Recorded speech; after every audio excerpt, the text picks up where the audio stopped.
तुम आगे बढ़ो, माजी मंत्री तुम आगे बढ़ो, हम तुम्हारे साथ हैं, बुलंद आवाज सध्या मी आहे दादर परिसरात. माझ्यासोबत इथे काही शिवसेनेचे कार्यकर्ते आहेत. आपण त्यांच्याशी बातचीत करूया.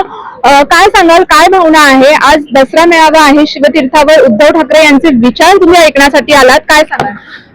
शिवतीर्थावर जे दरवर्षी दसरा मेळाव्यामध्ये जे उद्धव साहेब आम्हाला जे आदेश देतात ते आमच्यासाठी एका वर्षभराचा एक टॉनिक असते आणि तो टॉनिक घेऊन आम्ही वर्षभर आम्ही शिवसैनिक सर्व काम करत असतो. आणि आमच्यासाठी हा एक क्षण आहे. दसरा मेळावा हा आमच्यासाठी हा राजकीय कार्यक्रम नाही, हा आमच्यासाठी एक तो घरगुती शिवसेनेचा शिवसेना हा एक परिवार आहे आणि आमच्यासाठी तो एक सण आहे. आमच्यासाठी दिवाळी दसरा आमच्या दिवाळी आहे. नक्कीच सध्या सगळीकडे हे जे दसरा मेळावा होते या उद्देशाने होते का इकडले तिकडले जे शिवसैनिक आहे त्यांची भेट होते, एकमेकाचे विचार विमर्श होते, कोणत्या जिल्ह्यात का चालू आहे आणि का त्यांना भेटत आहे या सर्व माहितीचे एकमेकाला परस्पर बोलणं होते.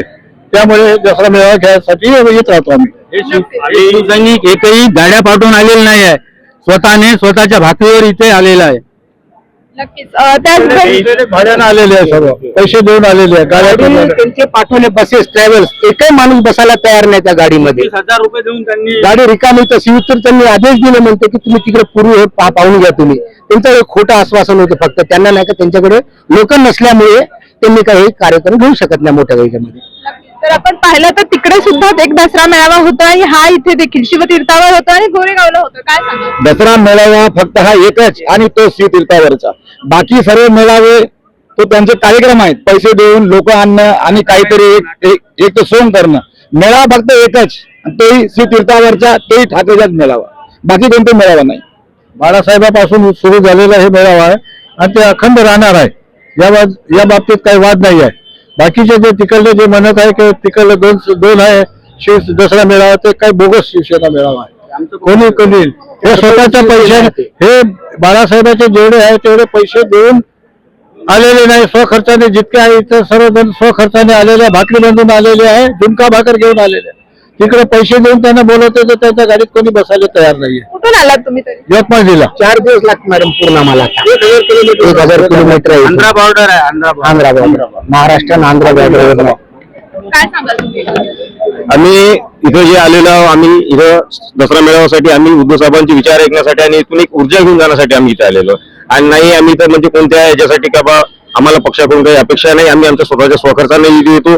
आणि आज जे काही 2 मेळावे 3 मेळावे होत असेल फक्त शिवतीर्थावर हा एकमेव दसरा मेळावा होता, बाकीचा हा गद्दार मेळावा आहे. आणि गद्दार लोकांचं कामच आहे का लोकांना पैसे देऊन लालच देऊन दारू पाजून सगळ्या लोकांना आणणं हे त्यांचं गद्दारांचं काम आहे. एकनिष्ठ उद्धव साहेबांना हा कधी काम केलेलं नाही आणि त्यांना ते काम करायची आवश्यकता नाही. कारण प्रामाणिक शिवसैनिक हा स्वतःच्या स्वखर्चानं साहेबांना जर आदेश दिला तर कुठे पण यायला तयार राहतात.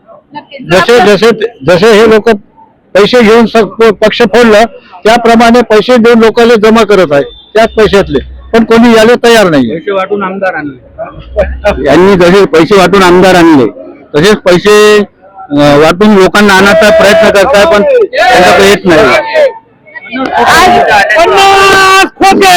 आम्ही जेव्हा शिवतीर्थावर येतो तेव्हा आम्हाला सगळ्यात विचारायचं आम्हाला सोनं मिळतं. आम्ही विचारतो त्यांचं सोनं घेऊन त्याचं आम्ही स्वार्थ कौशल्य ती गोष्ट मनात घेऊन आमच्या हृदयात ठेवून आम्ही शिवसैनिक जोमानं कामाला लागतो आणि त्याच प्रमाणे आम्ही दरवर्षी परमानेच इथे येतो. आम्हाला याद आले 4 दिवस पूरग्रस्त लोकांना पैसे देण्यापेक्षा त्यांना पैसे देऊन इथं कार्यकर्ता म्हणून डुप्लिकेट शिवसेना इथं जमा करून राहिली आहे. हे भाजपच्या कोणत्या नेत्याला दिसत नाही. मला त्यांना एकच सल्ला आहे की हा निधी जो आहे तुम्ही जे 20,000 50,000 एका ट्रॅव्हल्सला गाड्याला देऊन राहिले ते तुम्ही पूरग्रस्तांना द्या ना. आमच्यावर टीका करून काम मिळणार? आम्ही आमच्या स्वखर्चाने आलोला. आम्हाला कोणत्याच पक्षप्रमुखाचा आदेश नसतो. आम्ही फक्त शिवतीर्थावर एक एकनिष्ठ शिवसैनिक म्हणून दरवर्षी हमेशा आणि अखंड येत राहणार. एवढंच बोलतो. नक्कीच. तर ही आहे